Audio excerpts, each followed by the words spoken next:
കർത്താവ് നമ്മെ അനുഗ്രഹിക്കട്ടെ. ഇന്ന് രാത്രി വിവിധ സ്ഥലങ്ങളിൽ നിന്ന് പ്രാർത്ഥനയോടെ ജോയിൻ ചെയ്തിരിക്കുന്ന എല്ലാ ദൈവകുഞ്ഞുങ്ങളെയും ഓർത്ത ദൈവദാസന്മാരെയും ഓർത്ത വിശേഷാൽ ക്രിസ്തീയ വന്ദനത്താൽ വന്ദനം ചെയ്യുന്നു. ദൈവം നമ്മെ അനുഗ്രഹിക്കട്ടെ.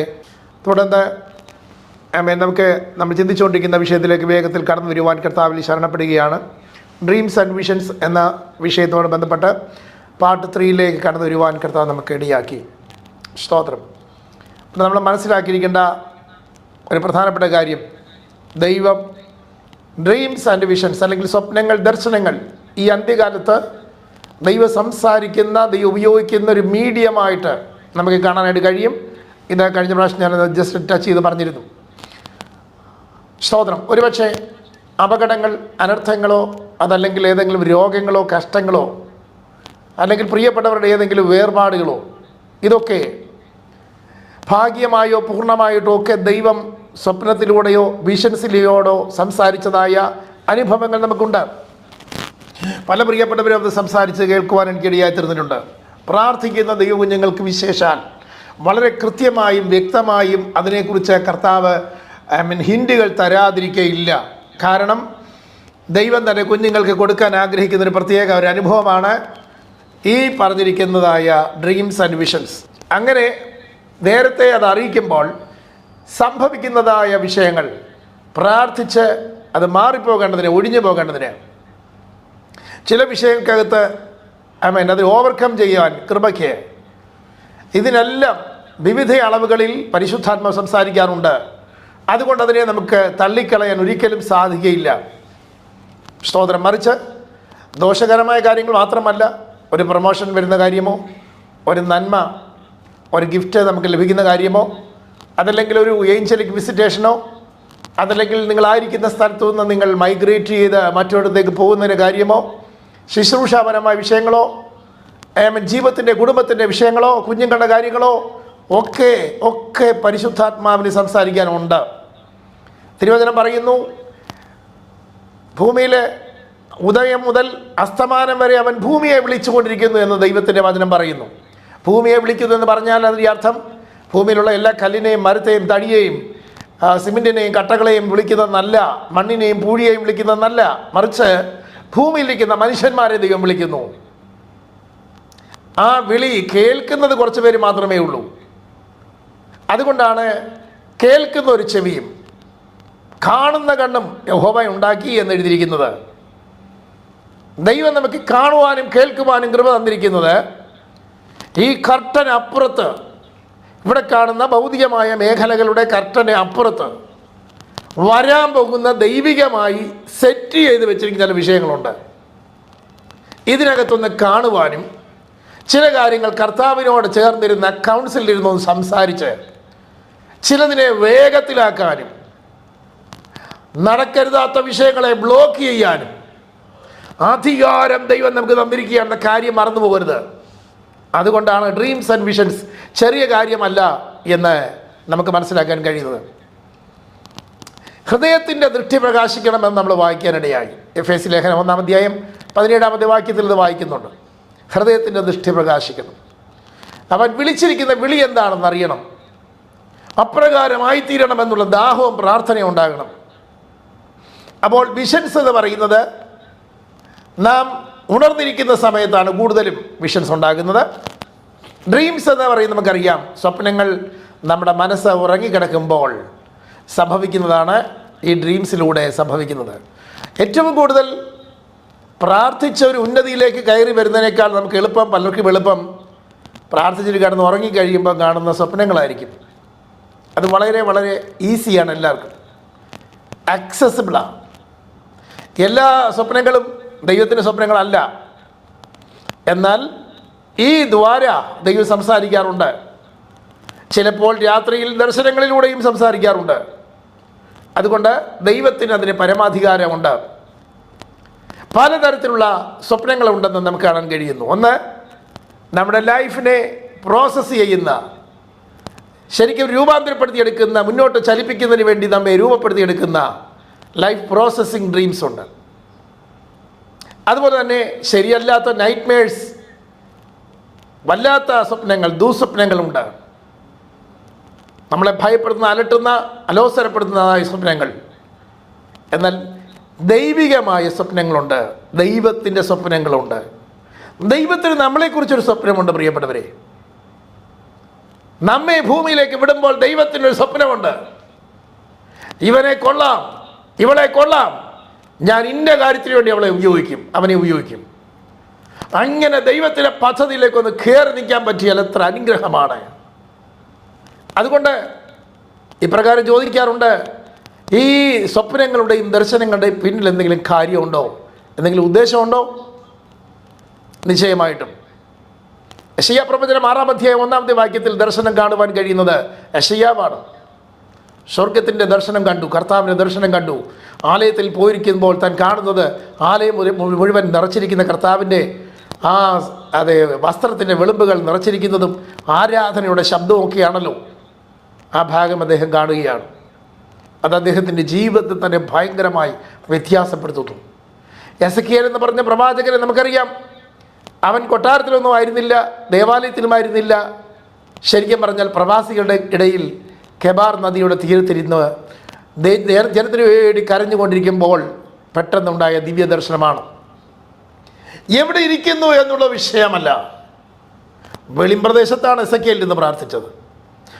അകത്തെ മുറിയിലിരുന്നു കൊണ്ടാണ് യെശയ്യാവ് പ്രാർത്ഥിച്ചത്.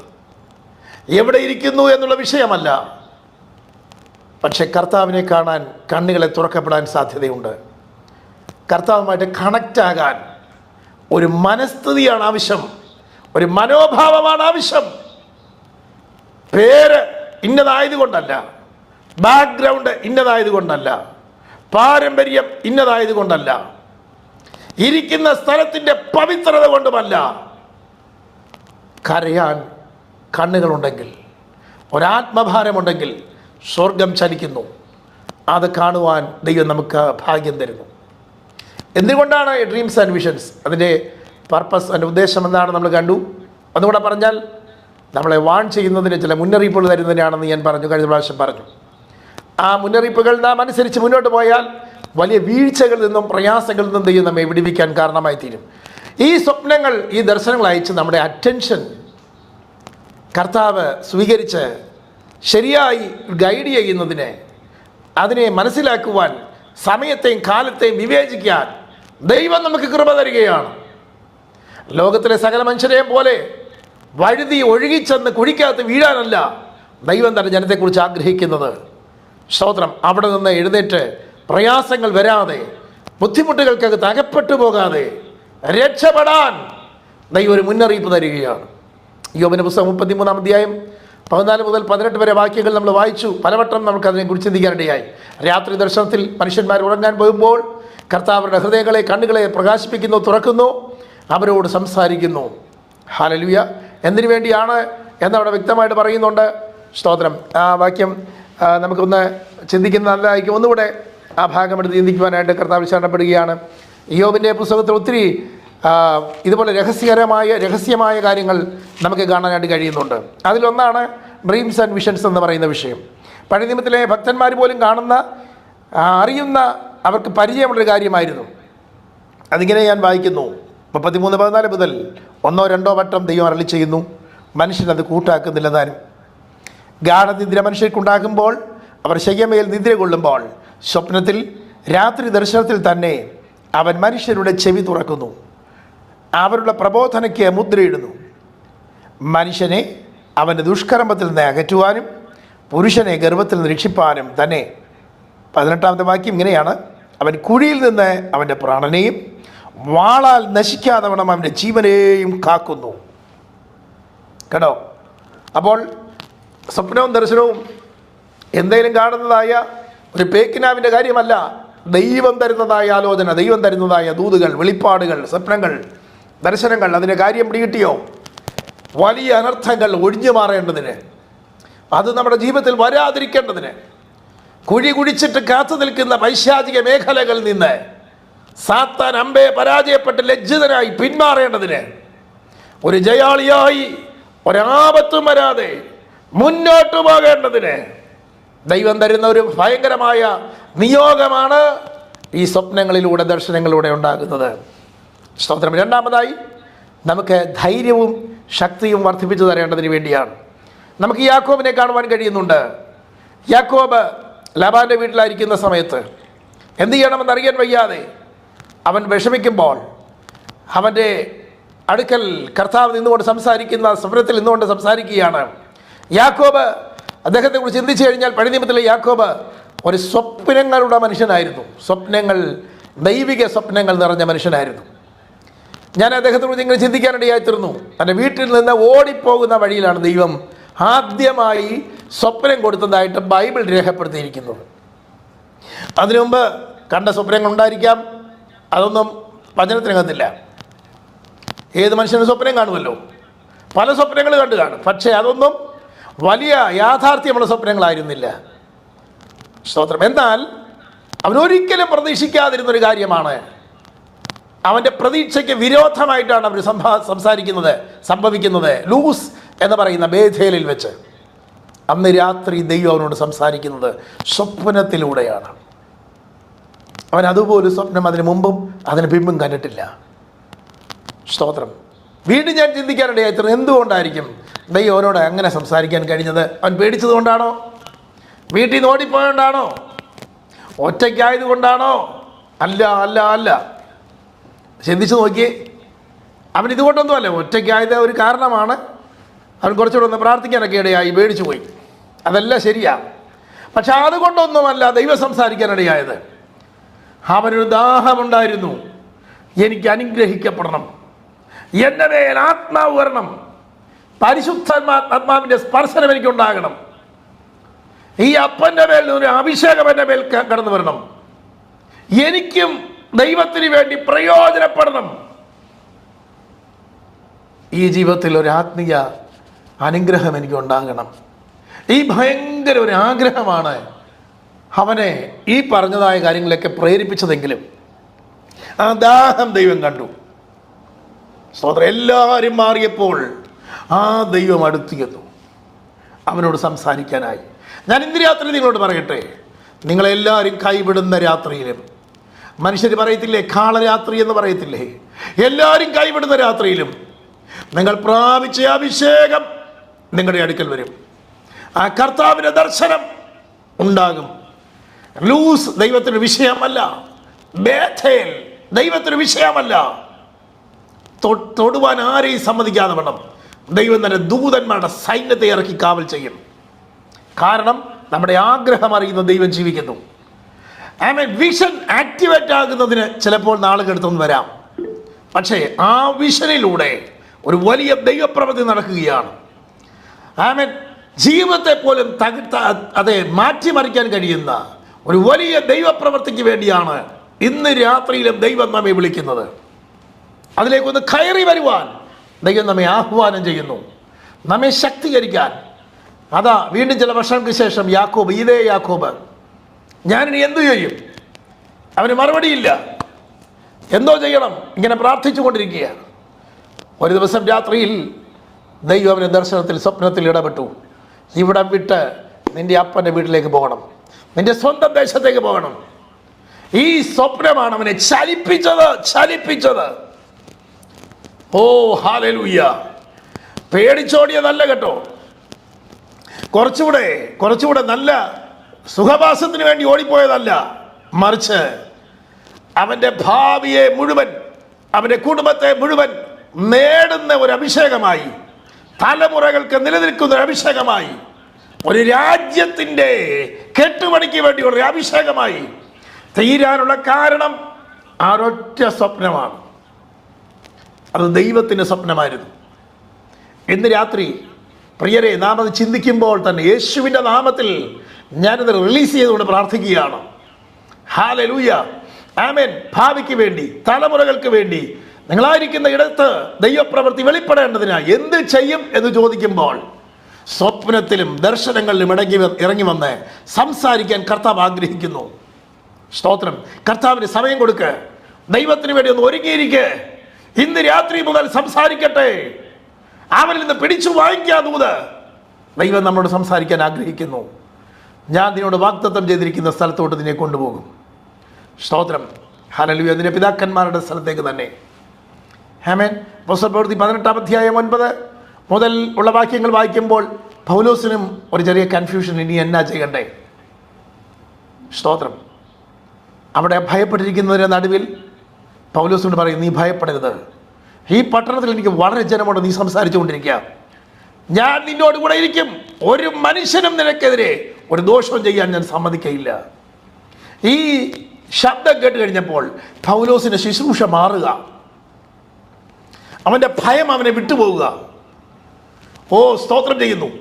ഇന്നലെ വരെ കണ്ടതായ പേക്കിനാവുകളല്ല ഇനിയും കാണാൻ പോകുന്നത്. ആരൊക്കെയോ പറഞ്ഞ് കേട്ടതായ ദർശനത്തിന് പിന്നാലെ പോവുകയല്ല, ദൈവജനത്തിനെ വലിച്ച് പുറത്തു കൊണ്ടുവരാൻ പോവുകയാണ്. ഈ കാലഘട്ടത്തിന് വേണ്ടി ദൈവജനെ ഒരുക്കിക്കൊണ്ടിരിക്കുകയാണ്.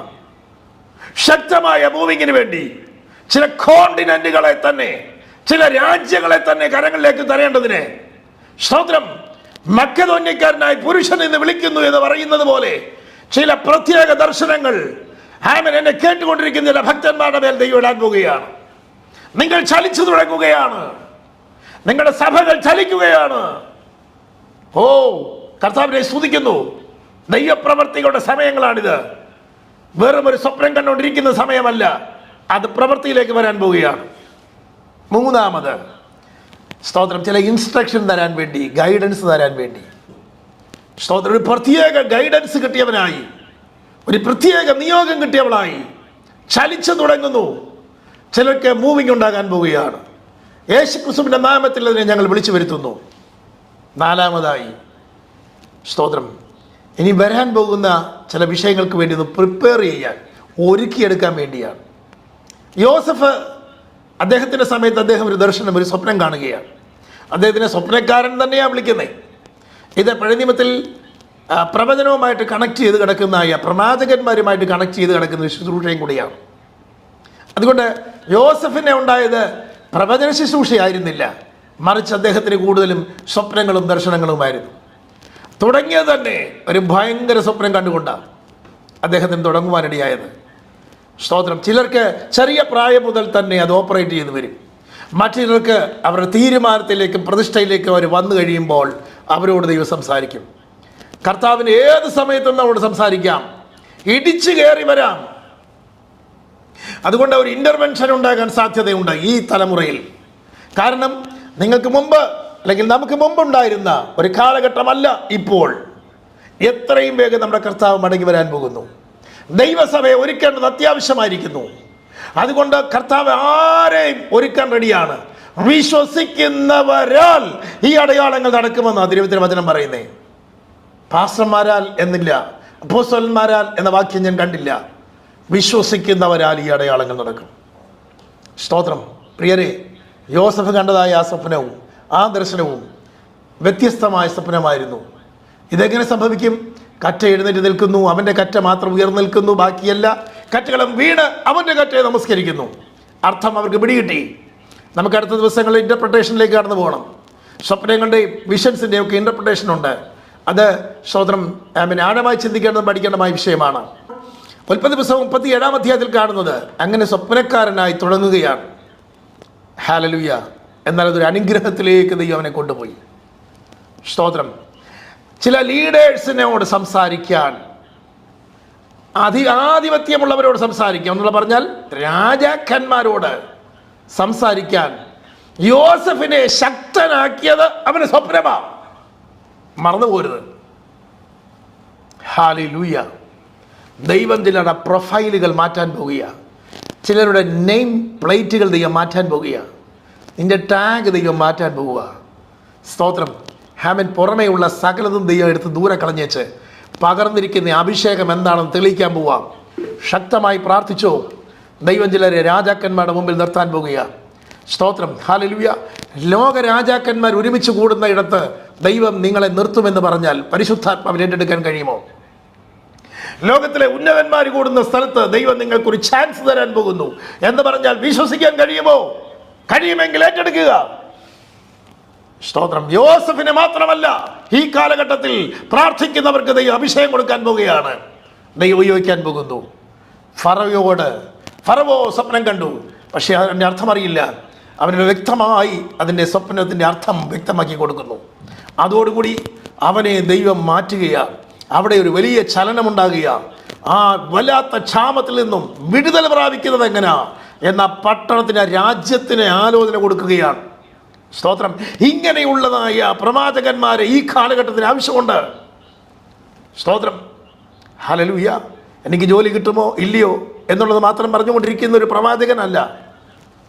ഈ രോഗം മാറുമോ ഇല്ലയോ എന്ന് മാത്രം പറയുന്ന ഒരു പ്രവാചകനല്ല. തലവേദനയുടെ കാര്യം മാത്രം പറയുന്നൊരു പ്രവാചകനല്ല. നിങ്ങൾ ഇതുവരെ പോയിട്ടില്ലാത്ത രാജ്യങ്ങളെ കുറിച്ച് വരെയും പ്രവചിക്കാൻ, രാജാക്കന്മാരോട് സംസാരിക്കാൻ ദൈവം ഇന്ന് രാത്രി നമ്മെ അഭിഷേകം ചെയ്യാൻ പോവുകയാണ്.